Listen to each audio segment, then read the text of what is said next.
So the topic of today is the birth of the symphony. It's a very interesting topic. It's, I believe, the reason why we're all here today. In one way or another, what we have in common is how much we love music and how much we love being part of an organism that plays music. Like, so essentially, we love playing music, but we also love making music with others. Um, and this is the origins of this. So let's start by defining what a symphony is. And essentially, there are two significantly different meanings for what a symphony is. First of all, it's a large-scale work written for an orchestra, full orchestra. When we say full orchestra, we refer to an orchestra that comprises winds, brass, string, and percussion. Of course, there's a little caveat there, like, you know, an orchestra sometimes can include a guitar or can include a whatever instrument, but like this is the bare bones of the structure of an orchestra. Also, we say the symphony is the word to describe the type of orchestra. In this case, it's a full orchestra. So when you say, I'm going to the symphony tonight, what you're essentially saying is, I'm gonna be in attendance to a full orchestra concert. Or I made it to symphony. Like if you look at GTCYS symphony is an orchestra that has all these winds, brass, strings, and percussion. And essentially, aside from only with the exception of Philharmonia, all our orchestras in GTCYS are symphonies. Whether they are called symphony or not, they are all symphony orchestras. So to summarize, it means the work written for the orchestra and the type of orchestra. The etymology of this word comes from Greece. It comes from ancient Greek. And these are kind of like the rough meanings that come from this word, symphonia. It means an agreement or concord of sound, or a concert of vocal and instrumental music. A concert in this particular meaning doesn't mean like a performance, but it means a time and space in which voices or instruments come together. That's what to concertize means, is to come together. And harmonious. So what are we hearing here? We're hearing togetherness, we're hearing community, we are hearing instruments and or voices that play together, that play in an agreement, that play in concord. There's a sense of community, and there is a collective activity. So that's very important to understand. You cannot be a symphony by yourself. You are part of a symphony, so you're always part of something larger than yourself. This is something that we're gonna talk throughout this 3 presentation series, which is form. And I think it's an essential part of learning how to listen to music. Form is essentially a structure in which all the musical thoughts, all the musical ideas are organized in a piece. For instance, when you write an essay for school, you are told that you need to write an introduction paragraph, a main body paragraph, and a conclusion. That's the way essays generally are structured.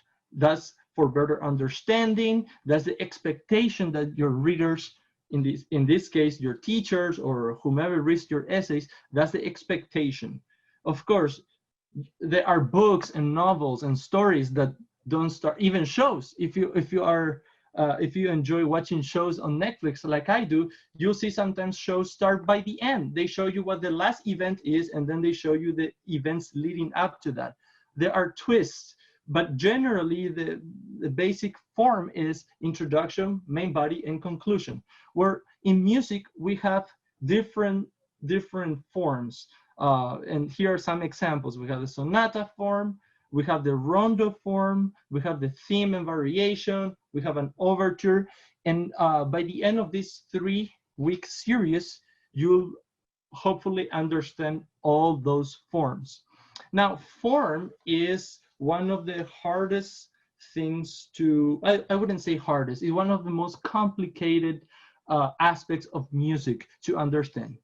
Everyone can understand a melody, right? Ta ta ta ta, pa pa pa pa. Everyone knows a melody. You can memorize a melody very simply. You can learn a melody. You can sing a melody after just hearing it once.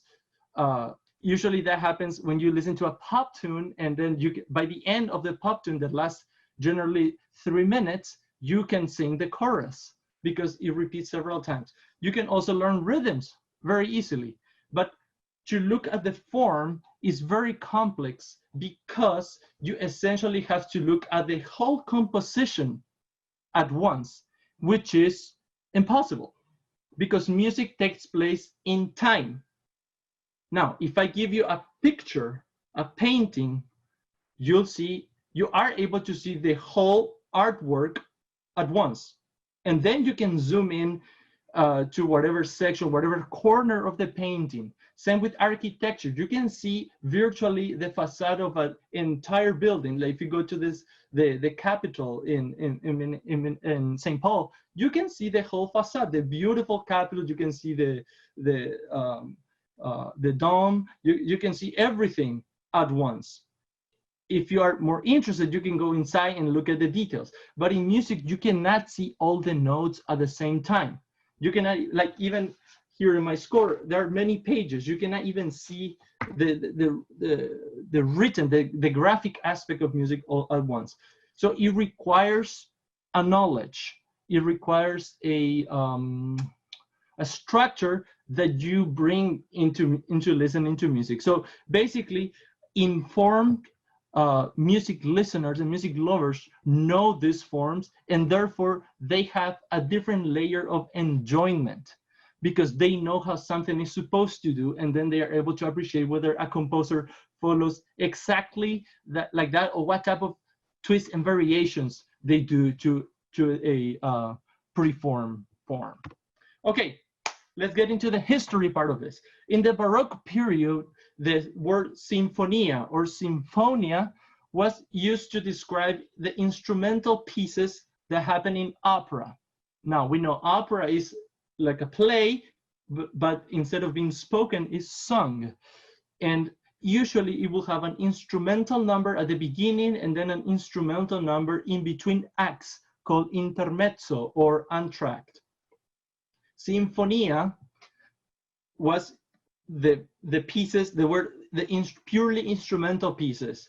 And usually they use that to time while like the characters are changing their clothes into the next set, etc. There was a form in Italy of the Sinfonia, which was a 3-part form. It was a fast, slow, fast. Very straightforward. Usually the last fast section was a dance-like, usually in 3. And these words that you see here, sinfonia, symphony, overture, were all equivalent, were all synonyms. In the classical era, we have 2 main composers that fostered the symphony. We have, first and foremost, perhaps one of the most essential composers of the classical era. By the way, I put here, the classical era starts in 1750. 1750 is the date when Bach dies. Johann Sebastian Bach dies in 1750, and that's when we assume is the beginning of the classical era. And it lasts until 18XX.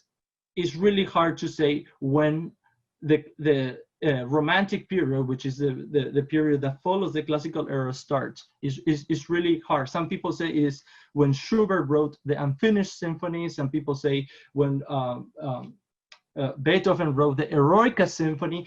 There isn't an exact date, but it's in between 1802 and 1819. So I put 18XX. We're not gonna dwell on that. So we have Franz Joseph Haydn, Austrian composer.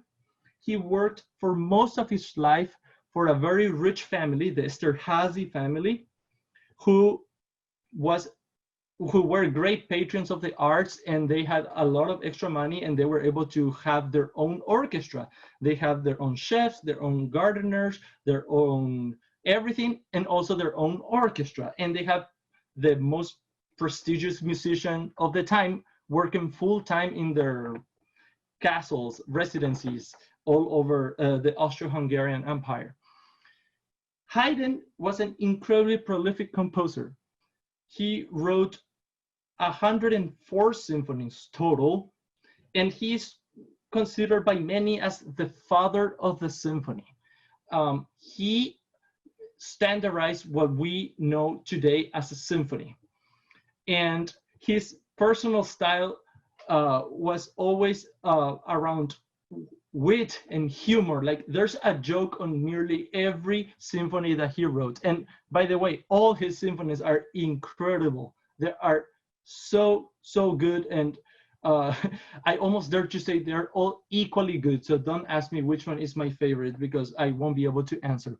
So this symphony that we're about to hear, we're gonna hear the finale, the last movement of the Farewell Symphony, and you're gonna see the humor in Haydn's music, and this is the humor taken to the extreme that includes some choreography, let's say, for the musicians. So basically, the story goes that the Esterhazy family had a summer residence, and one summer they decided. By the way, when they go to the summer residence, they take the entire staff. They take all the cooks, all the maids, all the musicians. So they take the entire orchestra and Mr. Haydn with them. So one summer they decided, you know what, we like it here. We're gonna stay an extra 2 months. And the musicians were like missing their families back home. They were, you know, I don't think they were paying, they were getting paid very fairly. So Haydn, in order to find humor in the midst of all this, not ideal situation, wrote the Farewell Symphony. And he wrote in the score that musicians should be leaving the stage one by one until there are only 2 violinists that finish the piece. And we're gonna listen, this is about 3 minutes. I need to maneuver something here.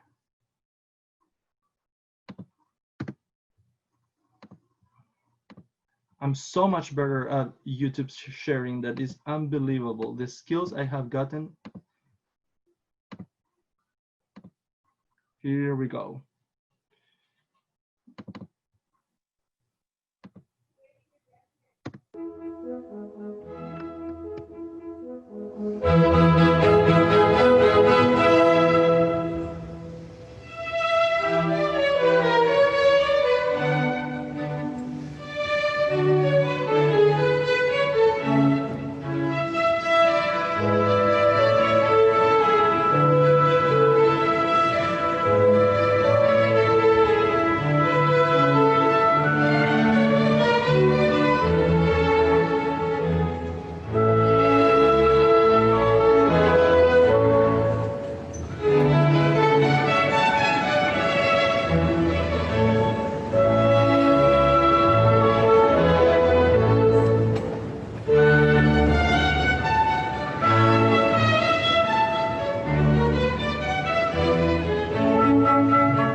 Now it's just a trio, 2 violins and a viola.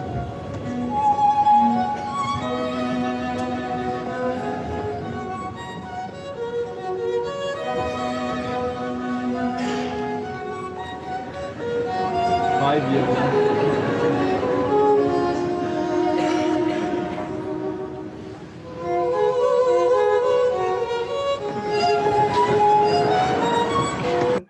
Anyway, it's a very, very interesting piece. That is not the way, like, not all his symphonies are like that. Like, a lot of his music is serious, but like there always some sort of joke hidden into his symphony. So I recommend, like, you spend some time this summer listening to some Haydn symphonies. There's 104 of them. Some of them have names. There's like the Queen, the Morning, the Sunrise, the Clock, the Surprise.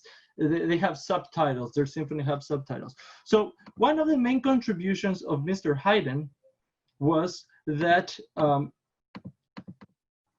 he kind of standardized what we know as the symphony orchestra. So in other words, there's a pair of each woodwind instruments, a couple flutes, a couple oboes, a couple clarinets, a couple bassoons. There's the strings in 4 parts or 5 parts, right? First, second violin, viola, cello, bass parts. There's a couple horns, timpani. And you can kind of like add and subtract as you wish from that, but that's kind of like the main structure of the instrumentation of the symphony orchestra. About a few decades later came this incredible genius, Wolfgang Amadeus Mozart. Mozart was a child prodigy. And as I told you, if you were around last time when we were doing dictation, like, he had an incredible ear that once he walked into a church. I think he was only 8 years old or 6 years old or something ridiculous like that. He walked into a church, and there was the organist just practicing a piece. And after he heard it once, this complicated piece, he was able to write the whole thing on paper without making a single mistake. Mozart's father was probably the most respected violin teacher in the world at that time, and he contributed a great deal. But because Mozart was such a genius, he kind of overshadowed his own father. So Mozart had this kind of like a same position as Mr. Haydn. He worked for a rich family. He worked in Salzburg. And then later on, he gained independence and he decided to be a freelance musician. So he moved to Vienna, which was pretty much the center of the world at that time, the most important city in the world, Vienna in Austria. And he worked on commission. So people will come to him and they will either say, can you either play for us, or can we pay you so you can compose a piece or compose an opera, and or can you teach my son or my daughter to play the piano, to play teach them music. So in other words, he didn't have one boss anymore, but rather he had multiple people that that asked for him to do jobs for them. Anyway, so Mozart wrote, by the way, he died very young. If you do the math here, he was almost 36 years old when he died. So he wasn't very old. But in the meantime, he wrote over 600 pieces, 626 to be more specific. And he wrote operas, chamber music, concertos, 41 symphonies. In fact, his first symphony was written when he was only 8 years old. How many of you are older than 8? Exactly. So Mozart, when he was 8 years old, he wrote his first symphony. Pretty remarkable. So as I was saying, Mozart and Haydn, and by the way, Haydn in a way was like a friend, kind of like an older brother type of mentor to Mozart. Like Mozart learned a lot from Haydn, but he wasn't really his teacher, but he was rather like someone that would guide him. And Haydn recognized the incredible talent that Mozart had, so he was able to, he was very devoted to helping Mozart. And he wasn't afraid, honestly, that Mozart will outperform Haydn. Haydn wasn't greedy about that. He said, like, this incredible talent, I have to help him, which is an incredible thing to do. Just like when you find a friend that like is more like is very talented, and you recognize talent and you want to help them, and it takes an incredible degree of selflessness. So not only they standardize the instrumentation, as we were talking about pair of each woodwind instrument, they also standardize the symphony layout, which is a multi-movement work, usually in 4 movements. Now, remember the 3-part Italian Sinfonia or Sinfonia was fast, slow, fast. So essentially what they did here is a fast, slow, a dance-like movement, and then another fast movement. So that's basically the outline of the symphony. 4 movements: fast, slow, dance movement, and another fast movement. That's pretty much the outline of symphonies that was born in the classical era. Now, the single most important contribution of the classical era is the sonata form. And this is something that is quite complicated to understand. But if you understand this, the sonata form, the sonata principle, you are able to listen to pretty much any piece of music written from 1750 onwards. Like, you will have the tools to understand and absorb the structure that predominated music for over 200 years, honestly. So the sonata form is a 3-part form: A, B, A. There are 3 sections. Remember, form is the way we organize music in the musical thought or musical ideas. And sonata form, the layout is A, B, and A. In other words, we have one idea, a contrasting idea, and then we have a reinstatement of the first idea. This is not unique to sonata form. I mean, if you think about other things that have a 3-part structure in life, look at your faces. You have the center of your face has your nose and your mouth, and then there's a symmetry in your faces. You have one eye in one side and one eye in the other side.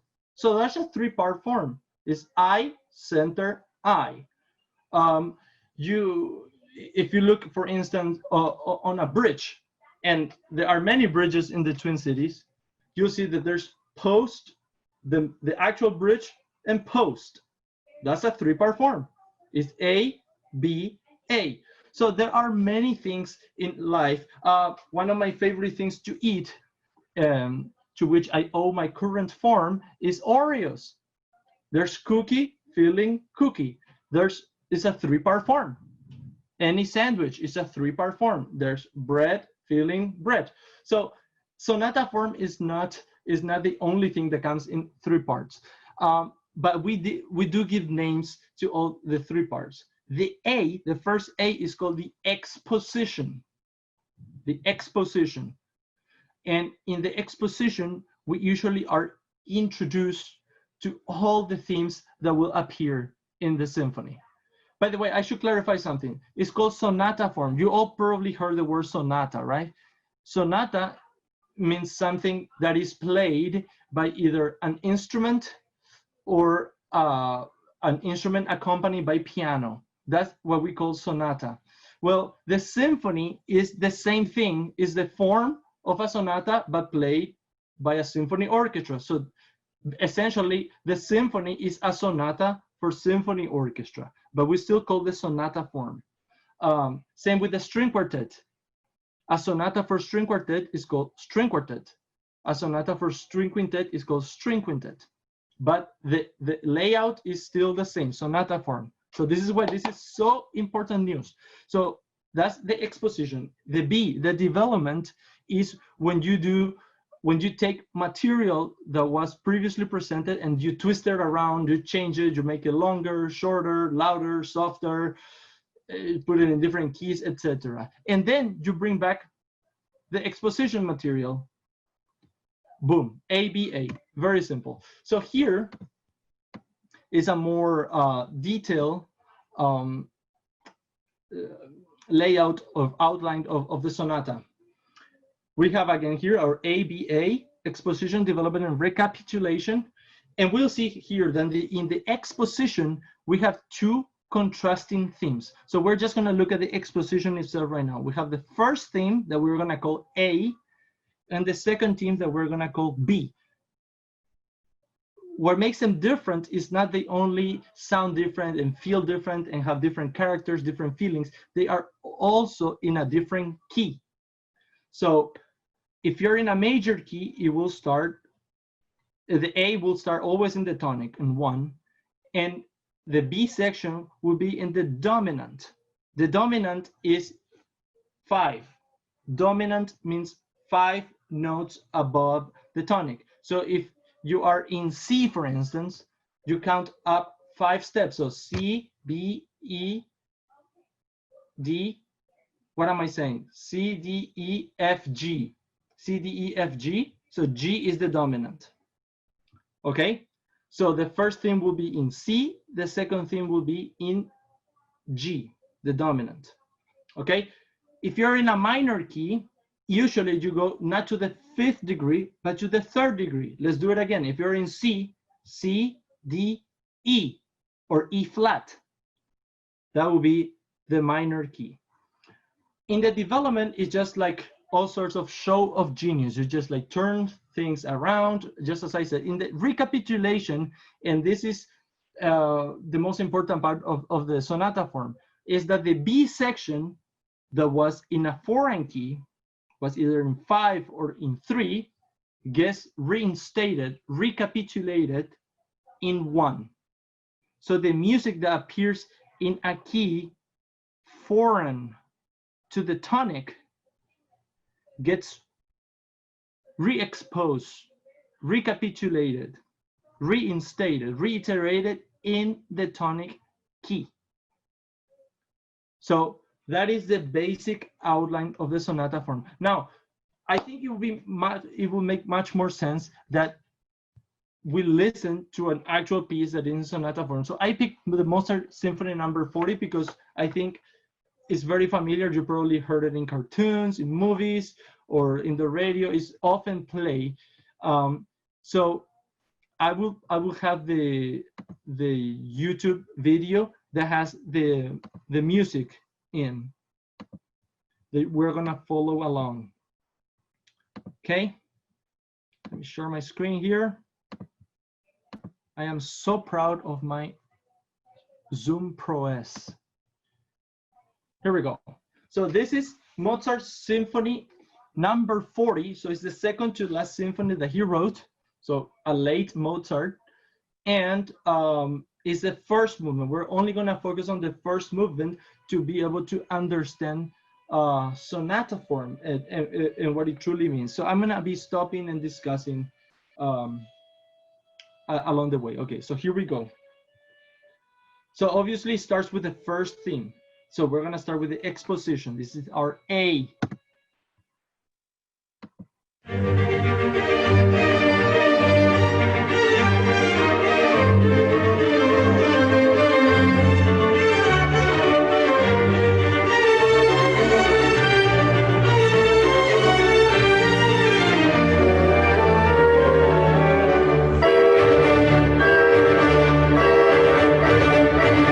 Okay, so that much is the first theme. Everything that will come after that, it will be Mozart spinning the plot to take us to the secondary key, to the B section. So let's start again from the beginning. And then we're gonna go through what we call the transition. We're gonna transition into the secondary key. By the way, let's look at the key. 2 flats and starts on G. So this is G minor, and you can already tell by the sound how it's dark sound is G minor. And per our outline, we have learned that minor keys, sonata form in minor keys, have the secondary key is the third degree, right? So it will be G, A, B flat. So we are going to go, we're going to modulate to the key of B flat. And that's what Mozart's going to do after the point at which I stopped. He's going to spin the plot to get us to B flat.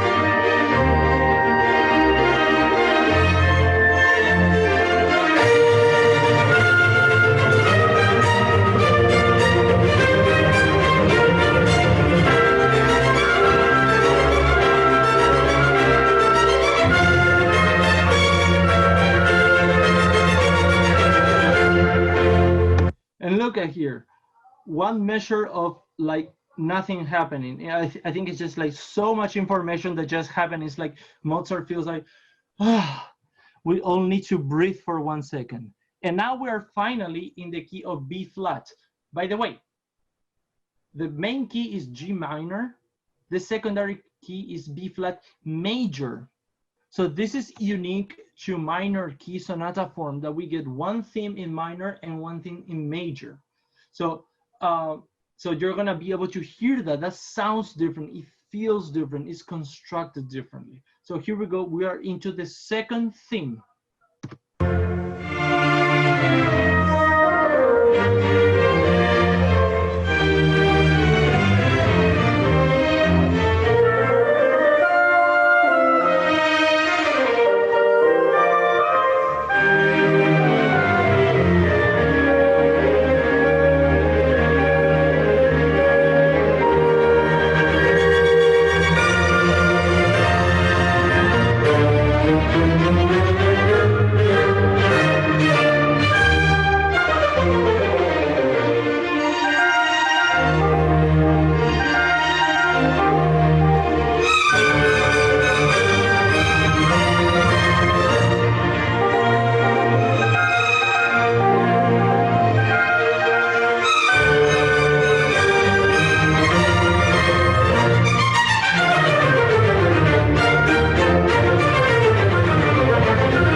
Okay, so when we talk about the two themes, so this is the end of the exposition. This is our big A, our big cookie, Oreo cookie part of this symphony, of this movement. And we see we end here this chord. Don't pay attention to this chord yet. This has no relevance at the moment. It's a beautiful B flat chord. So what the exposition does is it starts on G minor and it ends on B flat major, right? So there's a trouble. It's like you start home and then you go away from home. But because we know the form, we know that the ultimate goal is to come back home. So everything that leaves must return. It's like a boomerang. There's magnetic energy that no matter how far you take it, well, it kind of matters how far you take it, but if you take it through to a reasonable distance, you will end up inevitably back home. So let's also talk about the contrast in themes. The first theme is very melodic, is a melody. Right?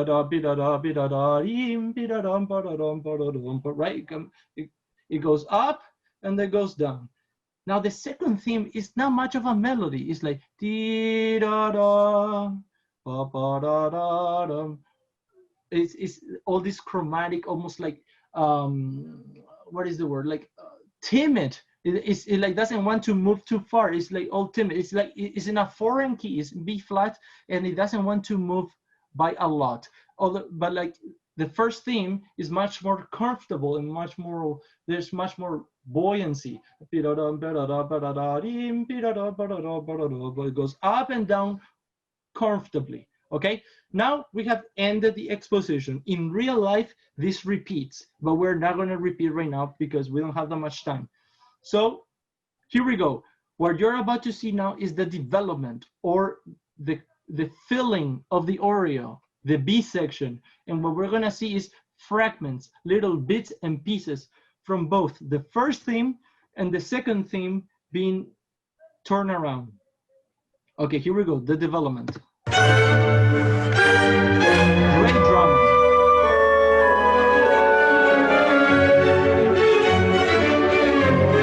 So that this music sounds kind of like the beginning, but you can see already visually it's not the same notes, right? Like we start in this F sharp key. What is this? F sharp. Our initial key is G minor. So it feels unstable. It feels unsettled. It feels that you don't belong there. But we're gonna stay here for a while and then we're gonna leave.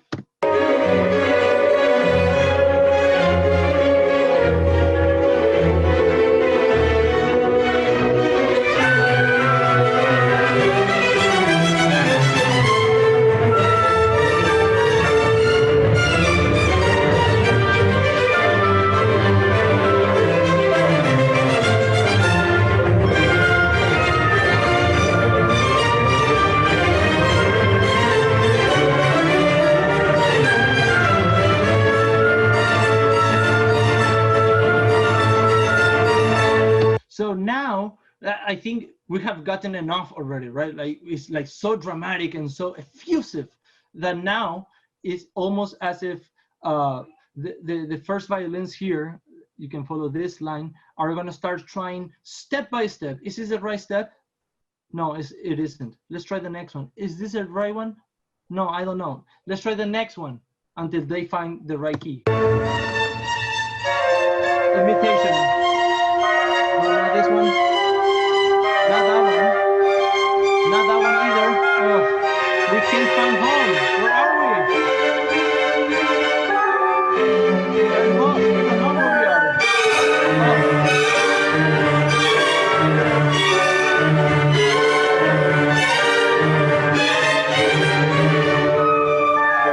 Oh, that sounds familiar.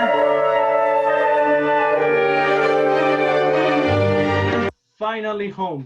So this is the recapitulation. This is where we finally come back where we belong. After all that trial of trying step by step where we were. That's the equivalent of like you looking on your phone on your maps, your Google Maps, like where are we? And then you turn around. I see people often in the park like their GPS is faulty, it's not working. They start turning around awkwardly. It's like, is my GPS pointing here, pointing to the right? So that's exactly what Mozart was doing in music. It's like, where are we? Until finally, we come back to G minor. So now, the first theme is gonna get recapitulated verbatim, exactly the way it was at the beginning. So let's listen.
We come back to that one empty bar, and then the second theme, which was in the exposition in the key of B flat major, now we'll come back in the key of G minor. So that's interesting. Let's see how a theme a theme sounds, a theme that was used, a theme that is originally major turned into minor. That's, try to sing Happy Birthday in minor. Nobody will clap at the end because they won't recognize the song. So let's see how Mozart resolves that.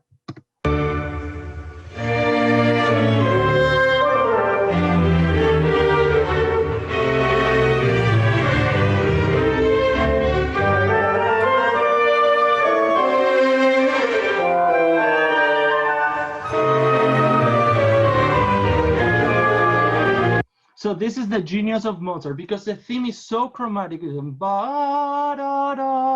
moves in chromatic spaces, in half steps, is unrecognizable whether it's major or minor. So he is able to use the same theme in the recapitulation and turn it into major, and it's it's not very disruptive at all, and you can recognize still the theme. Genius move.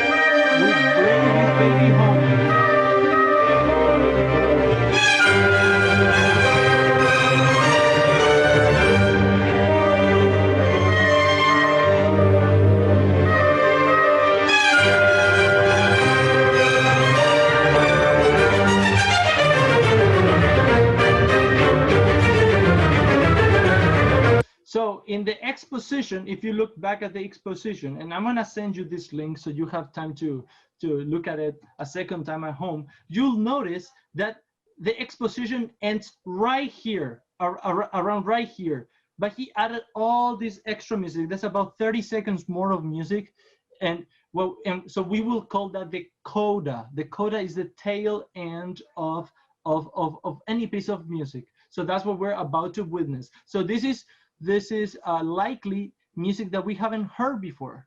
It may be based on material that we've heard before, but we haven't heard a coda because the first section, the exposition, doesn't have a coda.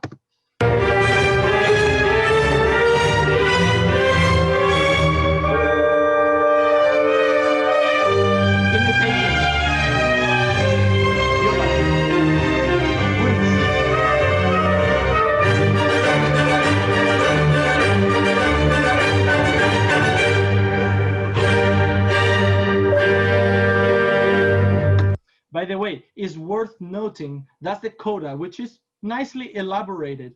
But if you look at the introduction, because before the first theme, which the first theme is mi re mi re re mi re re si la sol so fa mi mi re do do. That's the first thing. But there's almost a whole bar. There's 3 beats here of the viola and cello bass playing. To to ti ti to to ti ti. This is the shortest introduction of all time. It's a beat and a half. Mozart couldn't wait a second measure. He wanted to start right away. So like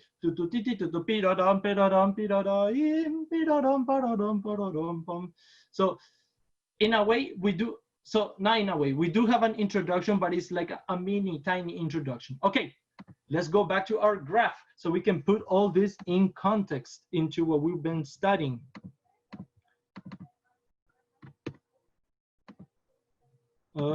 Here we go. So this is the same outline we had, and I added here the keys so you can see the relationship of keys here. So we have the mini intro and the coda. That's kind of like, I just added because that is present, but that's not the subject of our study right now. What I want you to see is that we start here in G, then we modulate, we transition into the key of B flat major. Then in the development, we do twists and turns, and then we come back to A, which is in G minor, and then we end in G minor. We stay in G minor pretty much until the end of the piece. So you should be able to understand here that there's like the unstable parts of the music, of the outline, and there's also stable parts like everything about it is stable. It goes up and then you know it's gonna come down. But here in the development, when it was getting loud all of a sudden, strong, and then soft, and then Mozart was looking step by step, like, where are we? Trying to see if his GPS is working, it was totally unstable. You can't figure out in what key you are, because it changes on pretty much every bar. So you couldn't say this music is in X major or minor, because it's impossible. It's ever changing. It's unstable. Okay, so this is the outline for the first movement of Mozart 40. So what do we get from this? The principle, and this is what I want to get at, and this is perhaps the most important part of the whole evening, is that the sonata principle is the music stated in a key other than the tonic is brought back to the tonic later. You will find this principle to be in use even in music written today. Music that is stated in another key is brought back to the tonic key. And I wanna stay away from saying it goes to the dominant and then back to, or it goes to the third degree. It can go like virtually to any key. In the classical era, is limited to the dominant and perhaps the relative major.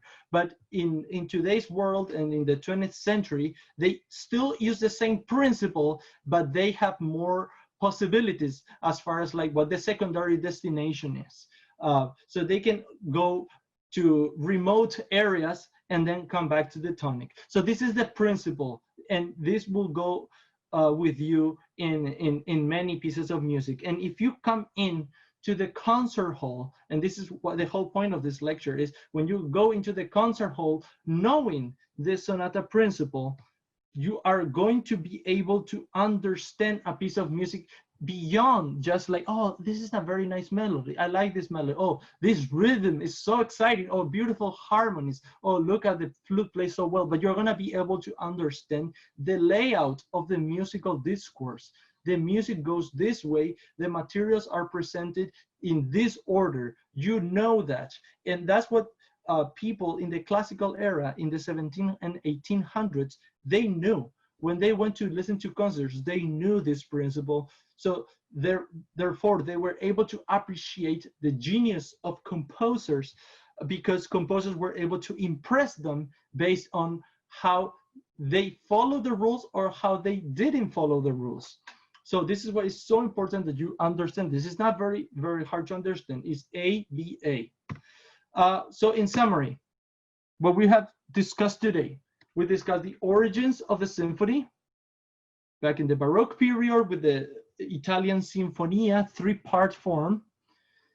We discussed the main composers in the classical era, Mozart, Haydn, and then we discussed in great detail the sonata form and the sonata principle, and we discussed how it applies in context to an actual piece of music, the Mozart 40th Symphony.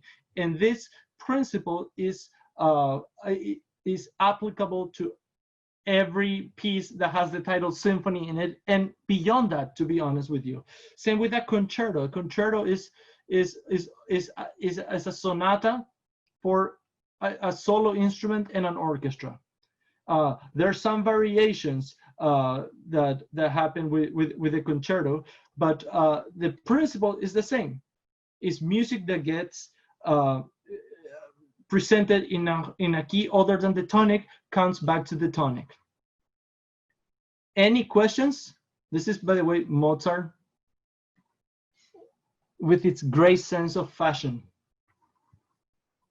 Any questions?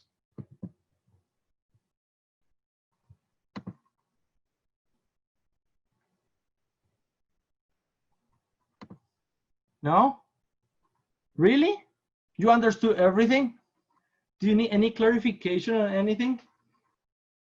So what I'm going to do is I'm going to send to you these slides so you're able to review it at home. And every time you go to the concert hall, the afternoon before you go out at night to go to the symphony, to go to the orchestra hall, you review this form, and then you know, like the piece that they're gonna play at least one piece in the whole repertoire, if not more, if not all the pieces that follow this principle. So you already know what the outline is. So all you're doing in the concert hall is seeing how they do it. You already know what they're gonna do. You're just trying to figure out how they will do it and how the composer wrote the piece. And so it's a different level of comprehension of music, which is, I think, very important. And when you are practicing a piece of music, when you are the performer, then it comes a whole different layer of decisions you have to make. So we see how things get repeated in the sonata form. There's A, B, A. Do you play the two A's, in other words, the two cookie parts of the Oreos the same? Do you play differently? How differently? Do you play with more vibrato, less vibrato, more bow, less bow, softer, louder, stronger? How do you do it? What kind of twists and turns do you add as a performer onto the piece that is already written for you? You know, the piece of music gives you a set of, it tells you the rhythm, it tells you the notes, dynamics, articulation, but it doesn't tell you a lot of things that you need to decide on your own. And you should be informed on what the order of the discourse is, so you are able to have informed decisions about how you play your piece. Any comments? Any questions? Anything that you learned? Annalise? Yeah. So something that I found interesting is how symphonies end up, and sonatas have codas. For example, in a sonata I've been playing recently, the coda is like a page long. Exactly. And as you're gonna see, so our next session is about Beethoven, and something incredible is that the later you get into the 19th century, the codas start being a piece on their own, just like you mentioned. It's like very long. The Eroica Symphony, which is a revolutionary symphony, only the third symphony that Beethoven wrote, it has an extensive coda. A coda is like a whole sonata form on its own. But the principle, the guiding principle is the same, is A, B, A. The big picture, the big structure is A, B, A. Just like a home, or a house. What is a house? Where there's the walls, there's a roof, and there's a foundation on which it stands, and it should have doors and windows. That's the layout of a house. Are all houses the same? No, some are tiny, some are huge. Some have like multiple floors. Others is just like one floor. But that's the house. That's the form of a house. And so same with this. So this is why there are some symphonies that are 20 minutes long and others that are like an hour and a half long. But the guiding principle is the same. It's still ABA. Does that make sense? Josh, you have a question? So I noticed in some of the lines for like different instruments, there was like no flats on some of them. And it Yes. was in the key signature. Yeah, so you are probably looking at the horn. Historically, horn, do you play the horn, Josh? No. So historically, the horn parts are written without a key signature. Horn is an incredibly complicated thing because, to make it simple, they are a transposing instrument, which means the note that they see on the page is not the note that it sounds. And it has to do with the key in which the instrument is tuned. For instance, most horns are tuned in F, which means when they finger the note C, it sounds F. So if you count, that's a fifth below. So we have C, B, A, G, F. That's a fifth below. So every note is a fifth of a difference, a fifth below. So a D is a G, a C is an F, a B flat is an E flat, which is why they are written without key signatures. Because and in a piece like this, in Mozart, they are seeing a bunch of C's and G's, C's and G's, C's and G's, but that's not the note it sounds. And in Mozart, I believe it's horn in B flat, or is it in E? Yeah, horn in G and B flat. When they play C, it's actually sounding G. When they play G, it's actually sounding D. It's a all complicated thing. In other words, bottom line is you do not write key signatures on horns because they don't mean anything. Does that make sense? It's the same with the clarinets, but clarinets you do write key signatures.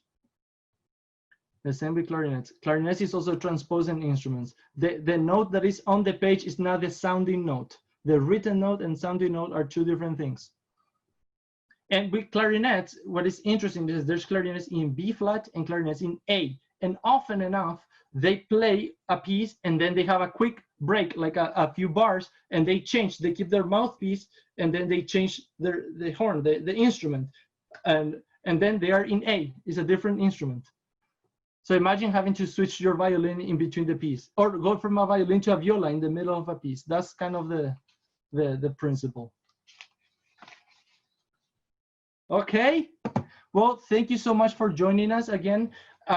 So if you are not in GTCYS yet, please check out GTCYS.org.